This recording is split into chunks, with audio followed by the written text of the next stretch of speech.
இன்று ஒரு நாள் கண்டன ஆர்ப்பாட்டம், கருப்பு தினம் மட்டுமல்லாது கண்டன ஆர்ப்பாட்டமாக இந்த ஆர்ப்பாட்டத்தை முன்னெடுத்து நம்ம நடந்து சென்று கொண்டிருக்கிறோம்.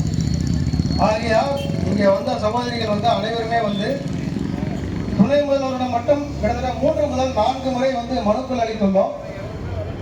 முதல்வர் அவர்களிடமும் அவரிடமும் தென்காசி, விருதுநகர், திருச்சி, அவரிடமும் ஒரு 4 ஒரு 5 முறை மனு கொடுத்திருக்கிறோம். பள்ளிக்கல்வித்துறை இயக்குனர், பள்ளிக்கல்வித்துறை செயலாளர் மற்றும் மாவட்ட ஆட்சியர் அலுவலகம் என்று தொடர்ச்சியாக நம் மனு கொடுத்து எந்த ஒரு பிரதிபலனும் நமக்கு கிடைக்காத காரணத்தினால் நாம் அனைவரும் ஒன்றிணைந்து ஒன்றாக பேசி இந்த கண்டன ஆர்ப்பாட்டத்தை முன்னெடுத்திருக்கிறோம்.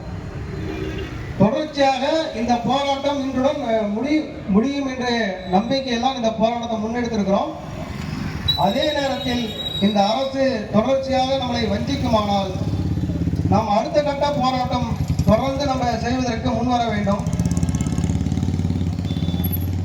இங்க இருக்கக்கூடிய சகோதரிகள் இந்த வெயிலை கொஞ்சம் பொருட்படுத்தாமல் அனைவரும் கொஞ்சம் அமைதியாக உட்கார்ந்து வந்த அனைத்து நண்பர்களுக்கும் இங்கே வாய்ப்பளிக்கப்படும்.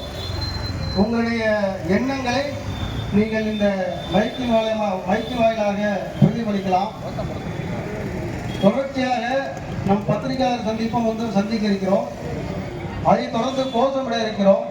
நம்மளுக்கு காவல்துறை அதிகாரிகள் கொடுத்த நேரத்தில் இந்த போராட்டத்தை முடித்துக் கொள்வதற்காக யார் அழைக்கிறோமோ அவர்கள் 1 நிமிடம் முதல் 3 நிமிடம் அதிகபட்சமாக எடுத்துக்கொண்டு இந்த போராட்டத்தை நல்லபடியாக காவல்துறை அதிகாரிகளுக்கும் நம்மளுக்கு அனுமதி அளித்த அனைவருக்கும் எந்த ஒரு பிரச்சனையும் இன்றி நல்ல ஒத்துழைப்புடன் இந்த போராட்டத்தை முடித்து நாம் செல்வதற்கு அனைவரும் தங்களுடைய ஆதரவை தருமாறு கேட்டுக்கொள்கிறேன்.